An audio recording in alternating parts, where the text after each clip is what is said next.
the founder of WIT and the editorial director for North Star Travel Media Asia, Soo-Hoon Yo.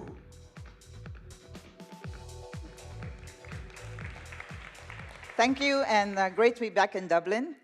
This is our executive roundtable, and we're going to be discussing life in the public, PS, private eye, because we believe that the OTA landscape is extremely competitive in Europe, Asia, and the US, and to scale, you need money. And there are various ways to raise the money. So we're going to look at this to the different paths of fundraising from 3 perspectives.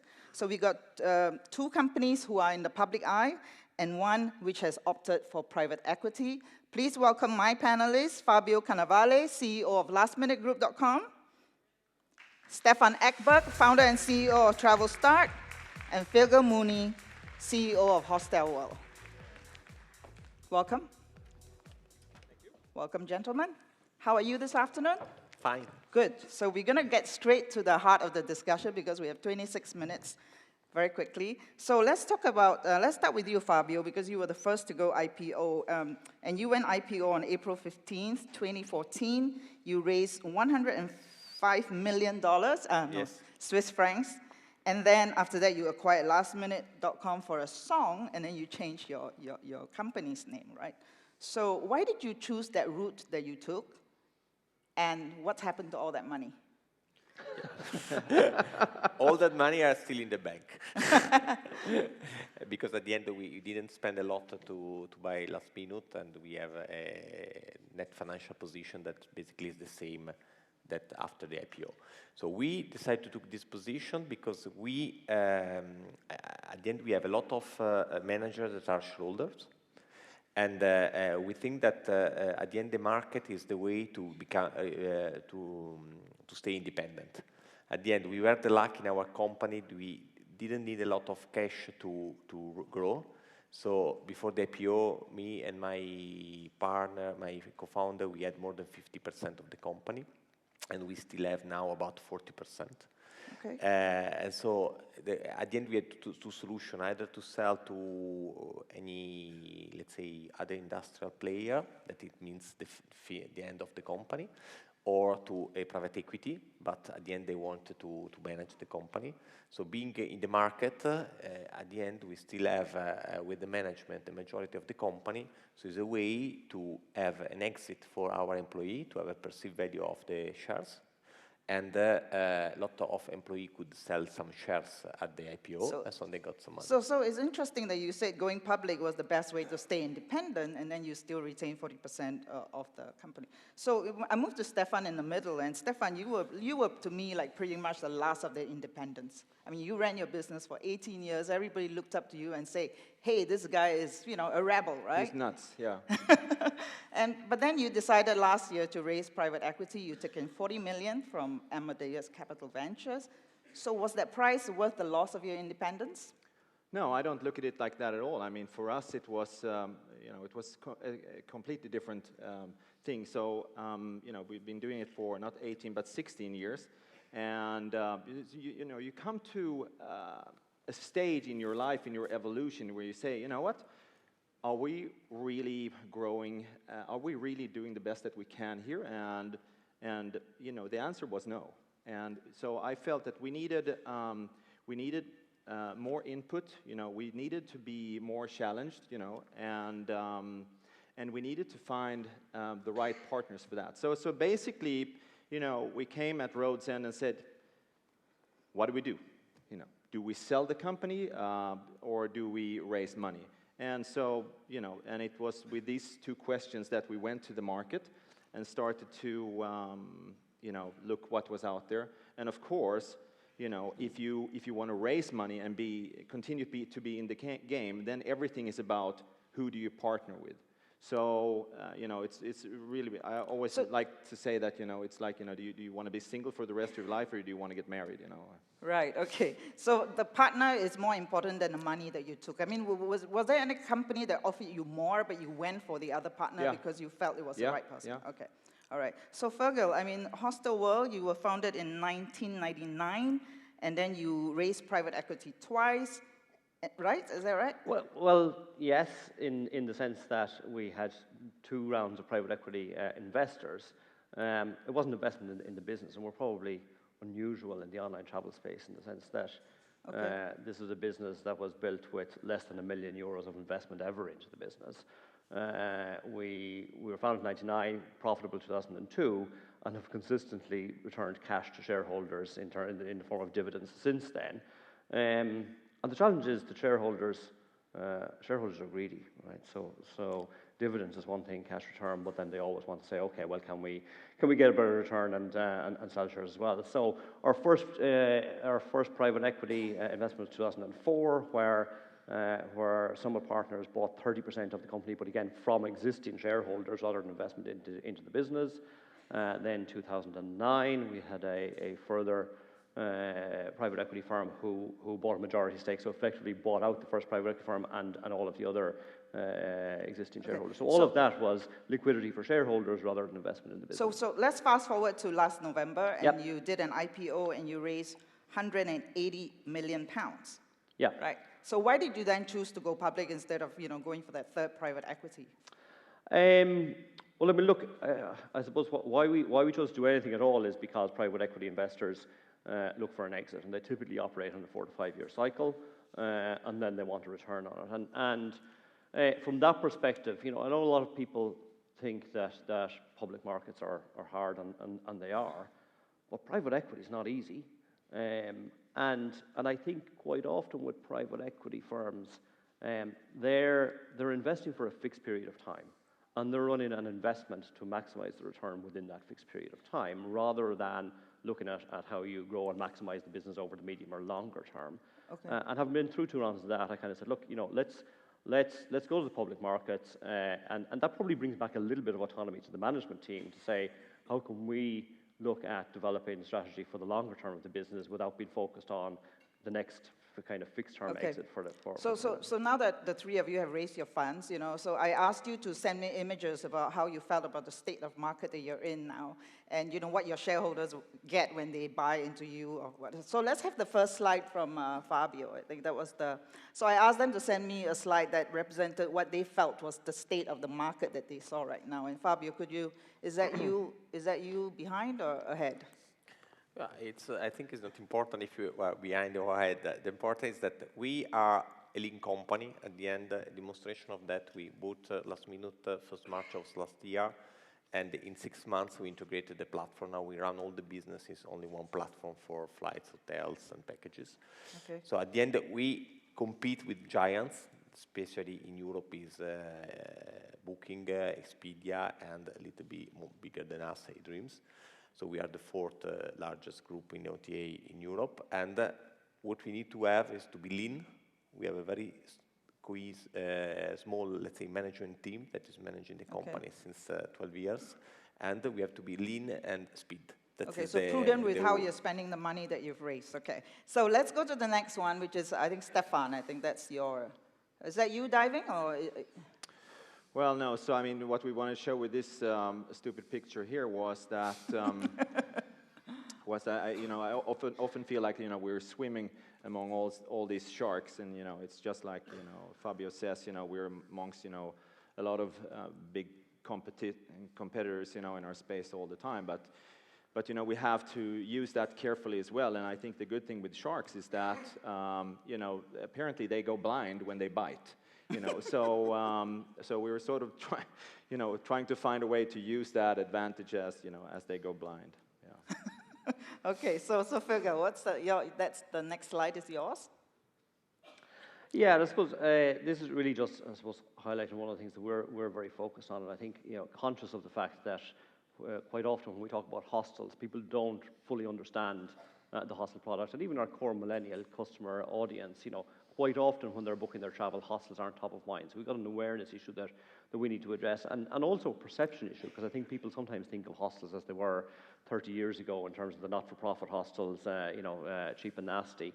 Whereas the hostel of today is a high-quality product all of the sort of facilities you might find in any other accommodation type, but it's got something else and something special, which is a very, very vibrant social experience. Okay. People go there specifically to interact with other international travelers, and therefore a lot of what we're doing now is focusing on raising the awareness, changing the perceptions through a lot of the imagery of just showing what the hostel product and the social experience is today. Okay, so now let's talk about life post-funding, and especially post-IPO. I think, when you take public money, it's public scrutiny, right? As we saw in the recent episode with Darren Houston exiting Priceline Group. So it really is quite personally, something that you need to be aware of. So has it changed your life post-IPO?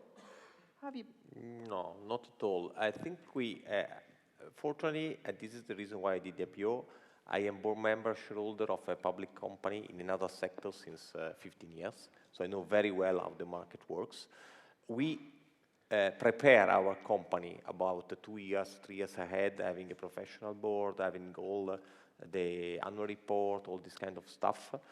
And so we were, let's say, used to these things. By the way, we choose the Swiss mark also for one reason, that is we do biannual report, not quarterly report. The only problem of markets is they are short-term focus. We are long-term focus. This is the only, let's say, not alignment of interest with the market. But as we own the majority of the company, we don't care. Okay. And so we look ahead in the long term, even if you are traded. Okay. So let's get very quickly one-word answer: advantages of IPO, advantages of public funding. What's one advantage? How has it changed it? For me, it's brought more autonomy back to the management team to run the business for the long term, rather than focusing on the return on investment in the short term. Stefan, what do you think would be an advantage? Was that one word? I just want to know. Yeah, I know. He's Irish. In Irish, He it's can't one help word, it. yeah. Okay, so I think it changes everything. Of course, we can we feel that we can go much further now. We have the awareness of the companies out there. It's easier for us to recruit. We have access to knowledge that we never had before. So Yeah, that was I think you said too, like raising funds was just a form of intimidation as well, wasn't it? Oh, Right. absolutely. I think you said Absolutely. that, yeah. So I think Fergal too. But doesn't it annoy you when you're running a public funded company, when you get analysts who sort of question your earnings? And I was reading some analyst report, and they were raising some questions about your profit margin and all that. Does that annoy you? No, not really. I mean, look, that's I suppose that's just part of it. It goes with the territory. And again, as I say, when no matter what sort of investors you have, they raise those sort of questions. And I think, a few years ago, I probably would have said the last thing I ever want to be is a public company CEO, right? And over time, you kind of, you go that direction. I think one of the important things, though, is, and look, we're only 6 months in. We've done our first public company earnings release, and that has gone well. The share price is up 40%, and that's all good. But we realise you got to keep doing it, and part of that is delivering, delivering again and again each time. But it's also about managing the expectations of those analysts. So therefore, in some ways, the more you get to communicate with them, and the more they raise those questions, and you can help them understand the business better, and set their expectations. The easier it is then when you are releasing your results to meet them. So when you take people's money, I mean, my mother always said, if you take people's money, it's responsibility and accountability, right, by how you spend it. And also, obviously it comes with expectations of growth, like you were saying about managing expectations. So what are your, let's talk about some of your plans for growth, and Asia is a big growth story. So if you could also talk about, maybe Fergal, you could go first. You talked about Asia. You talked about Korea being your 7th largest market now for customers. Yeah, no, absolutely. So I suppose, again, as a company, when we went out in the public markets, we very much positioned this as an income play, right, with dividend yields of over 5%. So that was quite attractive, rather than as a pure growth story, right? But that's not to say that there isn't growth there too. And as you rightly point out, Asia is one of the key focuses for us for growth. So South Koreans in particular, and Asia is a big continent with lots of nationalities. South Koreans are already our 7th highest nationality of customer, and that's really without us having really done anything specifically focused at the Korean market in terms of any marketing. And when you start a business in an island the size of Ireland, you know, you've got to be global effectively from day one. So you're trying to spread your marketing around the world. But to see that sort of traction somewhere like Korea is fabulous. So Asia is already like 15% of your business. Yeah, both inbound and outbound. Yeah, okay, and we've just you know, in last week actually just kicked off some localized marketing campaigns in the Korean market for the first time. Okay. Stefan, what about you? Plans for growth? Well, you know, our calling is really Africa and the sort of, you know, the surrounding area there, and you know, we want to go deeper there, and you know, we want to go deeper in different verticals. So, you know, 80% of the travel in Africa is corporate travel, so we might look at that, and you know, buses and whatever other areas there is to expand, and it's hugely complex, of course. But we like that because it's, you know, it's complicated for anybody to penetrate, and you know, there's lots of money to be made. So that's where we intend to spend our money. Hopefully not too much of the investors' money, but at least some of it. You know. Okay, so Africa and other ancillaries like transportation. What about you? What are some of your our plans for focus growth? is Europe. Europe is the 260 billion market, so, and we have a very good position in most of the countries in Europe. The main focus is in packages that are still travel packages. 70% of the market is still offline, so we think there will be a tremendous growth on that. And the integration of different services is really the key word for us. So having together flights, hotels, transfer, car, and all the kind of services, and all our focus is on that, and this is done by internal and with acquisition, as we did also in the last years. Okay, so maybe you can talk about, do we have any questions? Okay, so quick answer, right? The most overhyped trend in 2016 is? Silence. Fundraising. Pardon? Fundraising? Okay. I'm not sure. I'd probably again come back to my own situation. Probably the most underhyped is the you know, the alternative accommodation to this hostels. Lots of hype about alternative accommodations, particularly focused on vacation rentals and the whole HomeAway and Airbnb and TripAdvisor kind of thing. You know, alternative accommodations don't stop at vacation rentals, and I think you know, there's a little bit more hype could be there around, but that's. So you think it's underhyped? I think other types of alternative accommodations like hostels are underhyped, and obviously that's something that's very personal to us, and that obviously we're going to try and change that. Have they disrupted you? All this, you know, the private accommodation alternative, which is huge in Asia as well. Has that disrupted your business at all? No, not particularly. I mean, look, I think everybody in the online travel space, we all compete to some extent. I think that, you know, the whole vacation rental thing is you know, it's good value if you're traveling with a group. Our business, over half of our customers are traveling solo, and another 35% traveling in pairs. So what that means is, number one, you know, the cost of renting an apartment or a house if you're traveling solo just isn't cost effective. But number two, because they're traveling solo, they want that social experience of meeting other international travelers in a hostel. So a vacation rental isn't going to really do it for them. So I wouldn't say that has disrupted it as much as you know, they compete probably more with hotels. But look, everybody competes to some extent. Okay, so for you, Fabio, what do you think was the most overhyped? So he says overhyped was fundraising. He says underhyped is hostels, of course. You know, he's a CEO of a public company. And what about you? I would say that more than we can say vertical versus giving a comprehensive service. So you always hear about, I don't know, Airbnb, or I mean, different kind of verticals like booking that have been a success and still a success. But I think there is a big need, especially in European consumer, to have someone that can offer a comprehensive solution. Comprehensive solution, so where you can have all in one. And we are trying to do that, especially on the mobile application. Okay. And this is, let's say, one-stop shop versus vertical. I think this is a key word. Right. Hey, Sihun, can I just Sure. interject? I have a question from the floor on just going back to growth a bit in your plans. There was a really interesting article in, I think it was Travolution a week or two ago. There was a Donata executive, or maybe former executive, who was also from Travel Republic. And he made some statements about the rising costs of SEM in Google, really becoming very unsustainable for everybody but, you know, the 800-pound gorillas. So I'd like to get your thoughts on on Google and how you are looking at demand acquisition for the future and driving your growth. Yeah, I agree that the Google ACM cost it's growing. What we're doing is to have our own content and media strategy. What we're doing is really to, in the travel, there is not a lot of company giving good content. So in the sense of, let's say, not only the way of booking, but also the experience that people can get from travels. And so the way that we are trying is to have alternative source of traffic. There is, I think, all the company, including ourselves, but also the best one like Booking, send a very bad newsletter to the customer. So we are trying to really to change the way of doing that.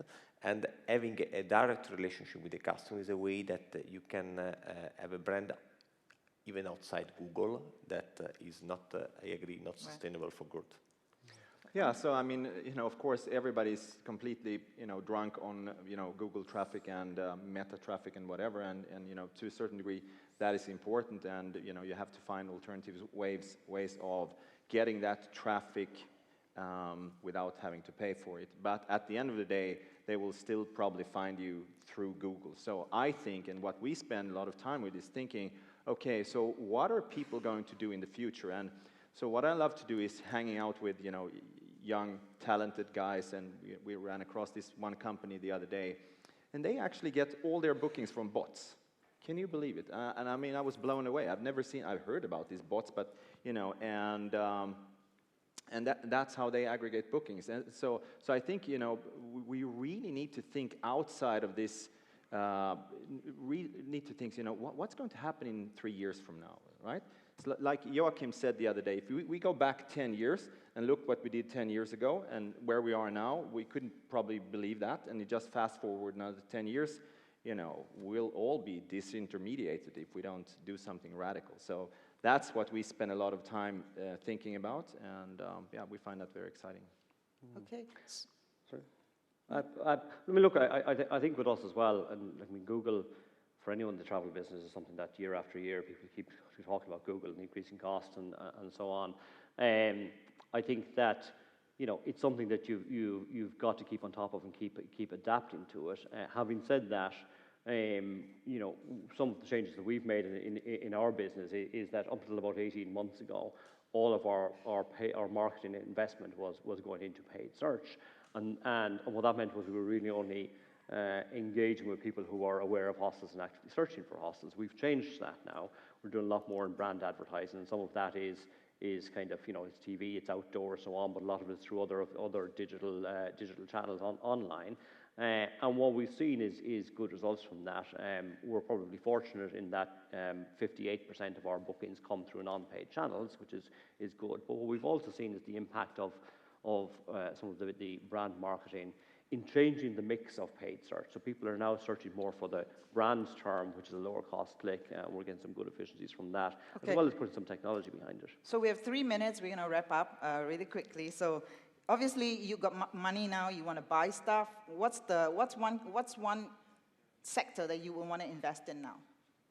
One word. Yeah, well, I mean, one word. I don't have any more money than I had before. I've just paid a dividend to my shareholders. So for my company, I would look at, stuff that could open up new markets or, new technology. Okay, new markets, new technology. New products. New products, okay.